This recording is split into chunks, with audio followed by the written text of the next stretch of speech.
The truth is that Hamas still has thousands of armed terrorists in Gaza. It vows to repeat the savagery of the October 7th massacre and to do so again and again and again. It openly professes its goal to destroy the state of Israel. It subjugates Gazans. It steals their food.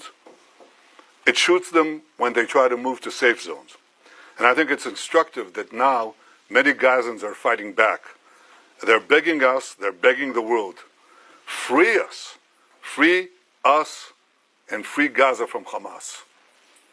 No nation can accept a genocidal terrorist organization, an organization committed to its annihilation, a stone's throw from its citizens. Our goal is not to occupy Gaza. Our goal is to free Gaza, free it from Hamas terrorists. The war can end tomorrow if Gaza, or rather if Hamas lays down its arms and releases all the remaining hostages.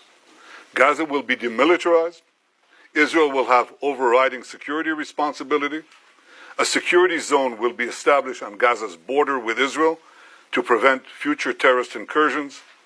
A civilian administration will be established in Gaza that will seek to live in peace with Israel. That's our plan for the day after Hamas, and let me summarize it. 5 principles for concluding the war. 1, Hamas disarmed. 2nd, all hostages freed. 3rd, Gaza demilitarized. 4th, Israel has overriding security control. And 5, non-Israeli, peaceful civilian administration. By that I mean a civilian administration that doesn't educate its children for terror, doesn't pay terrorists, and doesn't launch terrorist attacks against Israel. That's what we want to see in Gaza. So it's neither Hamas nor the PA. That's our plan. Given Hamas's refusal to lay down its arms, Israel has no choice but to finish the job and complete the defeat of Hamas. Now, we've done a great deal. We have about 70 to 75% of Gaza under Israeli control, military control. But we have 2 remaining strongholds, okay? These are Gaza City and the central camps in the Muasi. That's roughly, it's schematically presented here, but it's fairly accurate. Last year, and the best way to end it speedily. We will do so by first enabling the civilian population to safely leave the combat areas to designated safe zones. In these safe zones, they'll be given ample food, water, and medical care, as we've done with a humanitarian crisis, while Hamas's policy has been to create it. Since the beginning of the war, Israel has let in close to 2 million tons of aid. I know of no other army that has enabled such aid to go to the civilian population in enemy territory. Now, if we had a starvation policy, no one in Gaza would have survived after 2 years of war. But our policy has been the exact opposite. We let in, as I said, almost 2 million tons of aid and sent millions of text messages, millions of phone calls to Gazans to get out of harm's way. Yet in the last few months, Hamas has violently looted the aid trucks meant to get to Palestinian civilians. They deliberately created a shortage of supply. And the UN consistently refused, until recently, to distribute the thousands of trucks that we led into Gaza through the Kerem Shalom crossing. So our problems, we've had tons of uncollected food rotting on the Gazan side of the border because the UN was and still is unwilling to deliver all of it.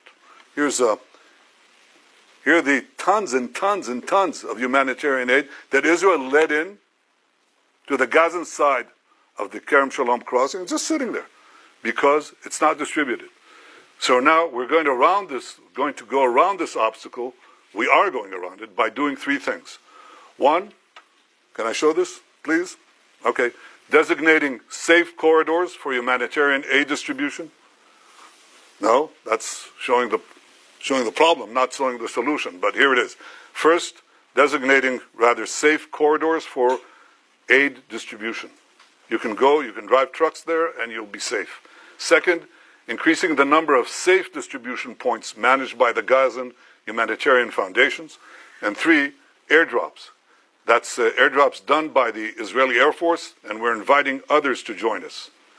The result has been a humanitarian surge, which we're coordinating with President Trump and his team, and hundreds of trucks have gone in recent days. This is preventing hunger.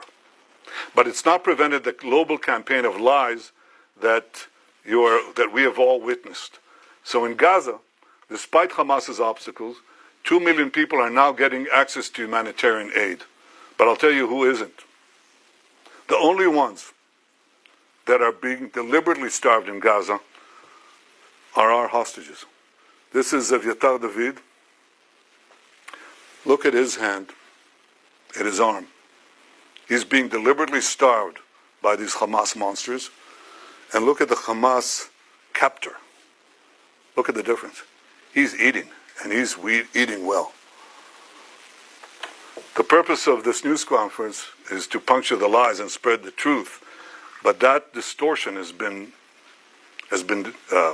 propelled around the earth, almost the way that the Jewish people were maligned in the Middle Ages. Every massacre of the Jewish people was preceded by massive vilification. We were said to be spreading vermin to Christian societies. We were said to be poisoning the wells. We were said to slaughter Christian children for their blood. And as these lies spread around the globe, they were followed by horrific massacres, pogroms, displacements, finally culminating in the worst massacre of them all, the Holocaust. Today, the Jewish state is being maligned in a similar way. Everything that I told you could be verified easily, but it hasn't. And the international press has bought hook, line, and sinker. A condition that causes muscle wasting, weakness, and severe weight loss unrelated to nutrition. This was the real cause of his frail appearance, not starvation. In fact, he was treated in Israel in 2018. Doesn't help because it's a congenital disease and it defies most treatment at least. The third one is the most celebrated one. This is a New York Times cover photo. It's on the front page of Muhammad Zakaria Ayub and his mother. Is suffering from a genetic illness which you're familiar with. It's called cerebral palsy. His mother is well fed and his brother is healthy. I'm looking right now into the possibility of a governmental suit against the New York Times because this is outrageous. Of course, the correction was postage size. I don't know where it was buried. But this is outrageous. These are the 3 most celebrated photos. And they're all fake. It's the kind of malignant lies that were leveled at the Jewish people in the Middle Ages. We won't suffer. We won't allow it to go unchallenged, and this is the purpose of this press conference. I hope that you open your eyes to a simple fact. Hamas lies. Now you can ask me any question you want. Thank you, Prime Minister. Could you give us, please, a timeline when you expect to conclude the new expansion of the new offensive? And if you can give us a few more details about how you're going to provide about this humanitarian surge and how GHF is going to be involved in this. Thank you. Well, the timeline that we set for the action is fairly quickly. I mean, we want to, first of all, enable safe zones to be established, facilities to be brought to, so the civilian population in Gaza City can move out, as they moved out in Rafah, by the way. You remember in Rafah? There were 1.4 million people. People said they can't, they have nowhere to go and they're not going to move out. It took us, I think, about 8 days or 6 days to move them, and they all moved. There were practically no civilian casualties because they all left. And they went to the Moasi area that I showed you before on the map.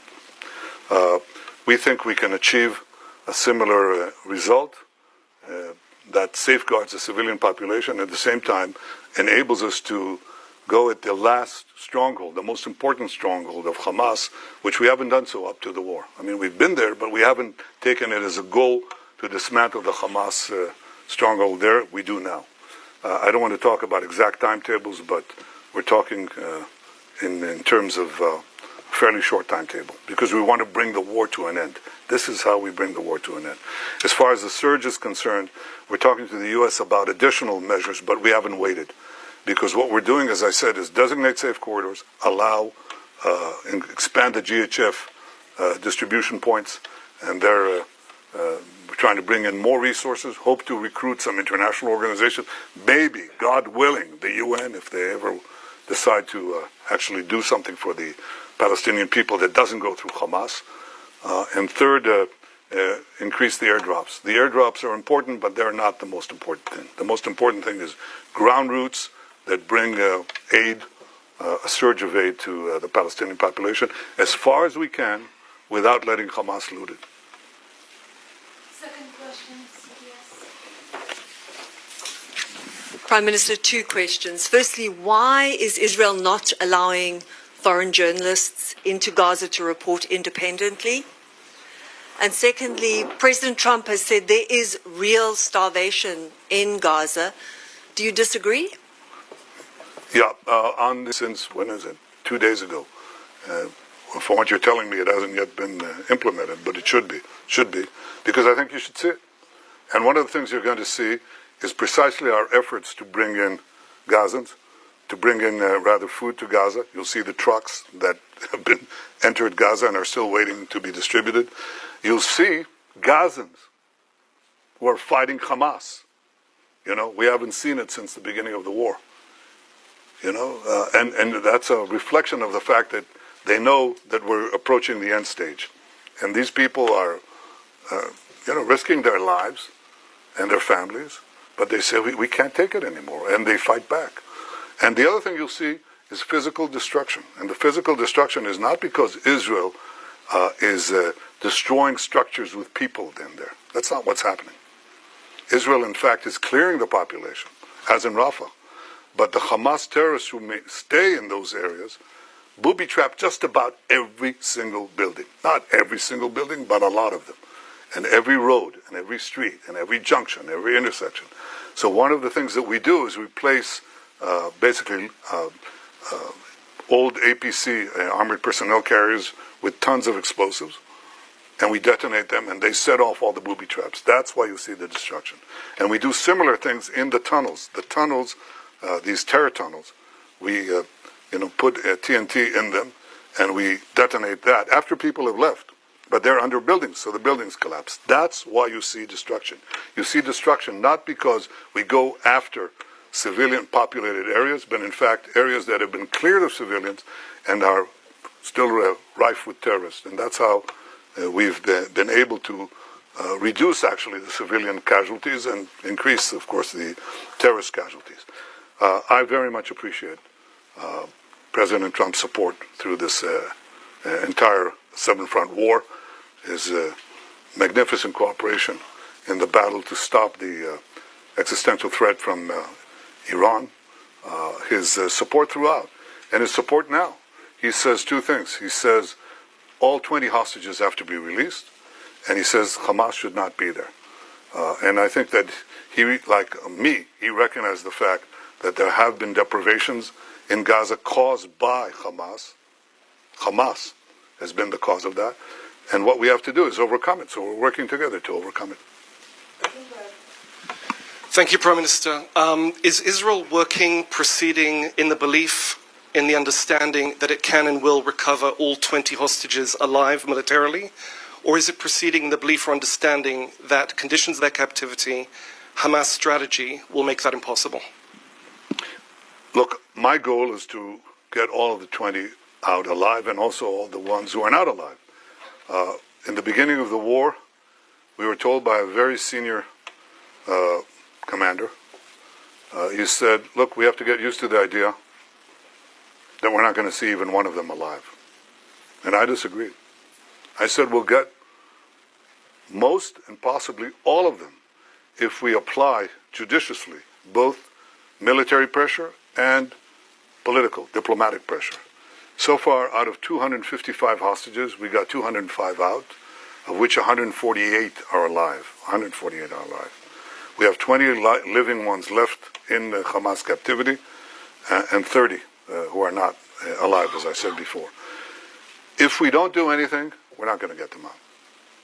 The option of just doing a war of attrition from defensive positions has not proved itself, and I think it will just it won't get them out, but I think it will draw us into a protracted conflict that doesn't bring the war to an end. The move that I'm talking about, I think, has the possibility of getting them out. We're talking about how to, I don't want to go into details, but how to get the remaining hostages alive as we close in on Hamas. And there are various ways that I think, creative ways, that this can be done, but again, I won't go into that now. Thank you, Prime Minister. 2 questions, please. You've just shown the horrific photo of Eviatar David, who's kept hostage in Gaza. We know that the hostages' days are numbered. So, how will prolonging the war bring them? Gaza would be passed to civilians and not the Palestinian Authority.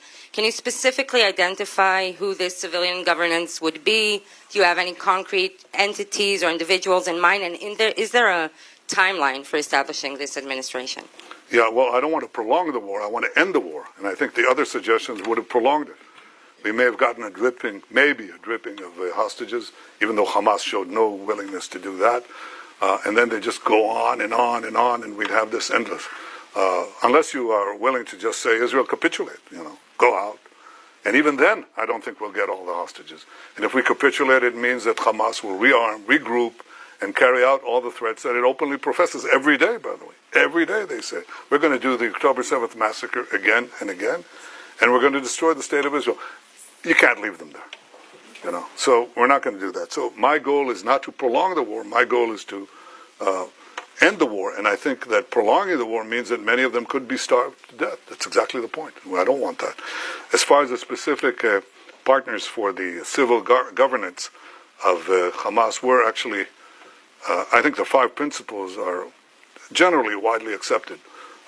And it's instructive that some of the Arab countries, quite a few of them actually, said that Hamas has to be disarmed. I think this is the starting point. And look at what is happening in Lebanon as a result of our action. The Lebanese government, the new Lebanese government, is talking about disarming Hezbollah. Who would have believed it? Well, some of us did. I did. And that's changing the Middle East, as I promised to do on the second day of the war. I think in this case, if we succeed in this effort to basically end the war by defeating Hamas, its remaining strongholds, there are several candidates. That we're talking about, several constructs. And it's a transitional period. It's a transitional authority. It's going to be there because we don't want to, contrary to what I said, we want a security belt, but right next to our border. But we don't want to stay in Gaza. That's not our purpose. At least not my purpose. And I openly state, including to those who disagree with me. And there are some who do.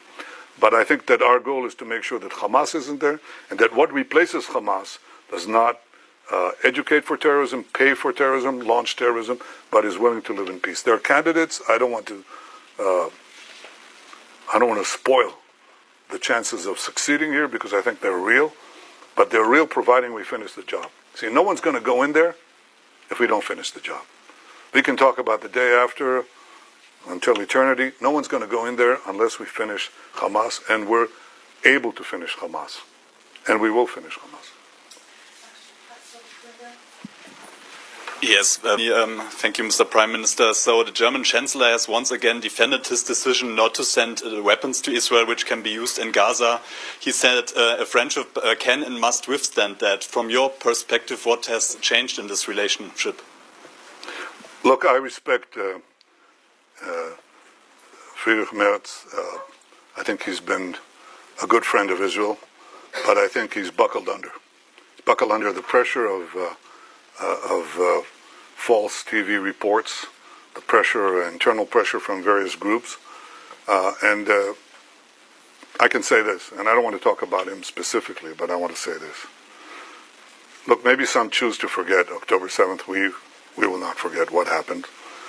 And we will do whatever it takes to defend our country and defend our people, defend our future. We will win the war, with or without the support of others. But I think that there's an issue here. And the issue is many leaders tell me, look, we know you're right, but we can't stand, in the face of the public opinion in our country, especially European leaders. They tell me that over and over again. And I say, that is your problem. It is not our problem. It is not our problem. In Munich, everybody celebrated Munich.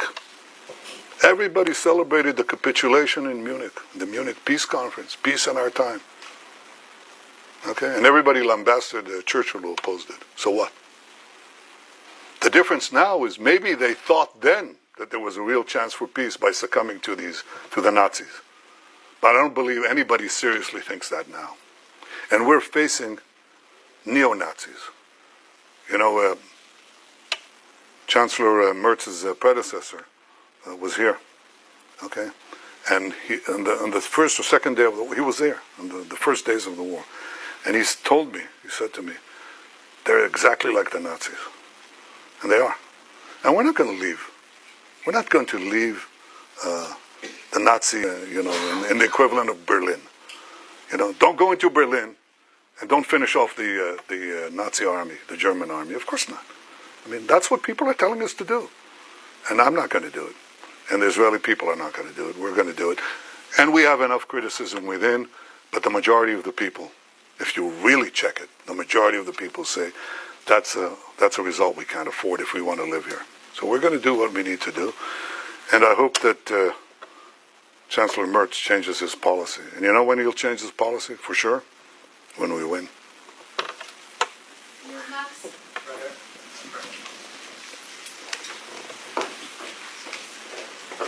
Thank you.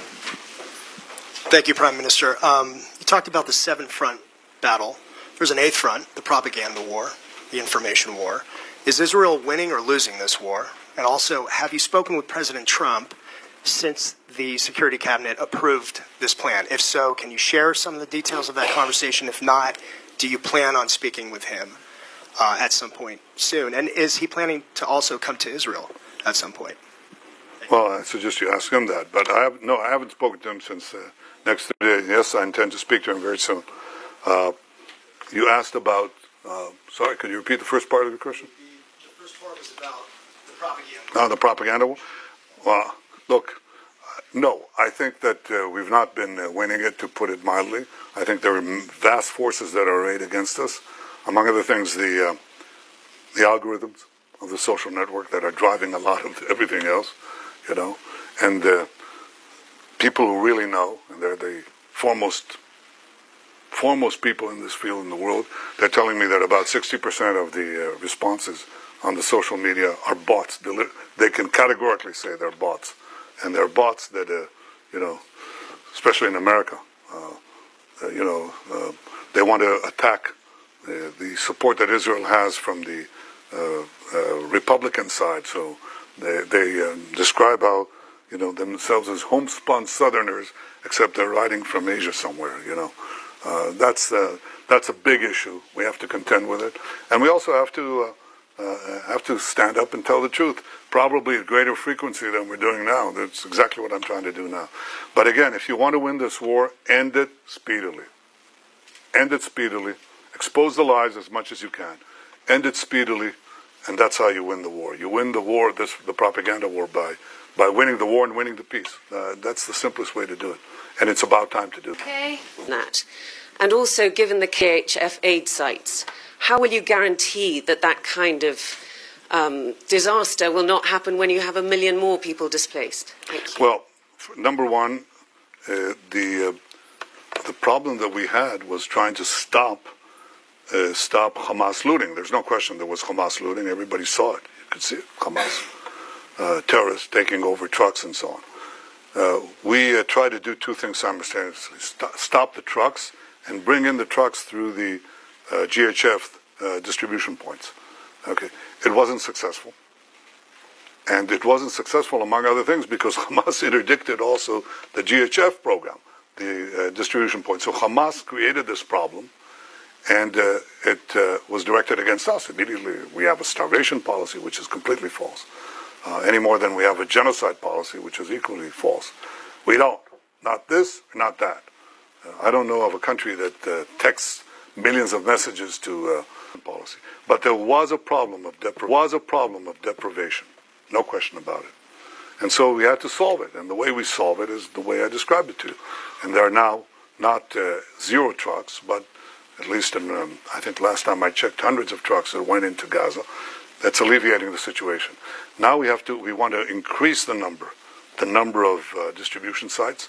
So there's just not, basically you answer this problem, or you solve this problem by the law of supply and demand. If you have a lot of, no way to get around that, will be looted by Hamas, but you'll have, if enough food reaches the marketplace, so to speak, then you'll see a difference. And you know what the difference is?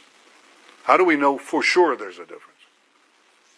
Because we monitor, as any one of you could, the price of food in Gaza.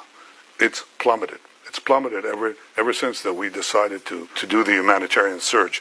And it'll plummet more if other countries join us. So I called on other countries to join in the airdrops. I actually called them to help persuade the UN to move those trucks. Because every truck that goes in brings down the price of food. That's what happens. And when you have no shortage like that, then you don't have also the crowding around distribution points. And by the way, a lot of the firing was done by Hamas, seeking to have response by our forces, and very often they didn't. They held back. They stayed their fire, even though their own lives were on the line. Yeah. We're done. Thank you, Prime Minister. We're done? Well, I couldn't resist that one. Who? Matthew Doran from ABC Australia. Oh, okay. Matthew Doran from ABC Australia. You've Yeah. seen countries such as the UK, Canada, France say that they will support Palestinian statehood in the next short while. You've described that as a reward for Hamas here. Other countries like Australia are also walking down this path, not quite there yet. How much of this is a reward for Hamas, and how much of it is actually countries like those who have repeatedly said Israel does have a right to defend itself, but are now struggling to stomach what they're seeing you and your military doing in Gaza? Well, first of all, those who say that Israel has a right to defend itself are also saying, but don't exercise that right. When we do what any country would do faced with this nation that has performed the worst attack on Jews since the Holocaust, I think we're actually applying force judiciously, and they know it. They know what you had this horrific attacks. I think you would do it, at least what we're doing, probably maybe not as efficiently, and as least what we're doing, probably maybe not as efficiently and as precision as we've lost quite a few soldiers in that effort. We've lost quite a few soldiers in that effort. But I think that the second thing you ask is Palestinian state. Well, the assumption, the prevailing assumption in this, is that the problem that we have with the Palestinians is the absence of a Palestinian state. And if they were given to stop the efforts to destroy, the Jews were offered a state many times, including in the partition resolution, and they turned it down. They were offered statehood by my predecessors with lavish concessions. They turned it about, destroying a state. That's why they opposed the Jewish national movement to create a state called Zionism. They opposed it before the inception of the Jewish state, and they've opposed it since. They've opposed it when they had the Judean Samaria, the West Bank, and Gaza, the Judean Samaria, the West Bank, and Gaza in their hold. They didn't say, let's create a state. And their goal is the destruction of a state. It defies imagination or understanding how intelligent people around the world, okay, including seasoned diplomats, government leaders, and respected journalists, fall for this absurdity. It's so easy to verify, you know. And look at the PA, okay. Look at the Palestinian national movement today is divided, okay, divided between two forces, okay. The Palestinian Authority in Judea and Samaria, and Hamas in Gaza, okay. Hamas in Gaza had a de facto state. It had a state. And it used it to launch a war of terror against Israel because their defensible boundaries, and then deliver the blow because Israel is too strong in its present configuration. These discussions are open. They're held. Anybody, you don't need Israeli intel for it. Believe me. Okay? You can just scour the web. You'll find it. Okay? So they have no difference about the goal. That's why the Palestinian children in in Judea and Samaria and the Palestinian children, that is the Palestinian children under the PA and the Palestinian children under Hamas, are educated with exactly the same textbooks. That's why the PA calls its public squares against mass killers of Jews. That's why they have pay for slay. The more Jews you murder, the more you get paid, or your family gets paid. I mean, so that's the crux of the problem. The real reason that this conflict persists is not because of the absence of a Palestinian state, but the persistent Palestinian refusal to recognize a Jewish state in any boundary. Okay? Now, when you give them a Palestinian state, when they haven't abandoned the goal of destroying, what you're doing is you're bringing the next war closer. Again, Hamas had a state. You just brought the war closer. And if you did the same thing in Judea and Samaria, right above Tel Aviv, enveloping Jerusalem, some say cutting Jerusalem into two, that's all that's going to happen. You're going to have the radicals again take it over, Iran take it over, and start a state from improved boundaries, start a war with improved boundaries. That's not going to happen. I think the solution to this problem is that the Palestinians should have all the powers to govern themselves in the places where they live and none of the powers to threaten Israel. They should obviously reform their whole education system. They should reform their whole history. We accept that Israel is here to stay, not as a fact, as a physical or geographic fact, but as a fact of historical equity. If they want to live here next to us, they have to stop seeking our destruction. And to give them an independent state with all the trimmings, okay, is to invite a future war and a certain war. And that's something that today the Israeli public war, by the way, was about, two-thirds in the overall population. Probably 60-40, or even more, in the Jewish population. But now it's changed more dramatically.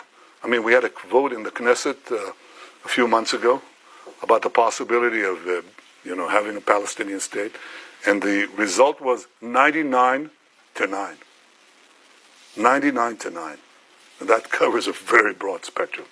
And today, most of the Jewish public is against the Palestinian state for the simple reason that they know it won't bring peace, it'll bring war. To have European countries and Australia march into that rabbit hole, just like that, fall right into it, and buy this canard is disappointing. And I think it's actually shameful, but it's not going to take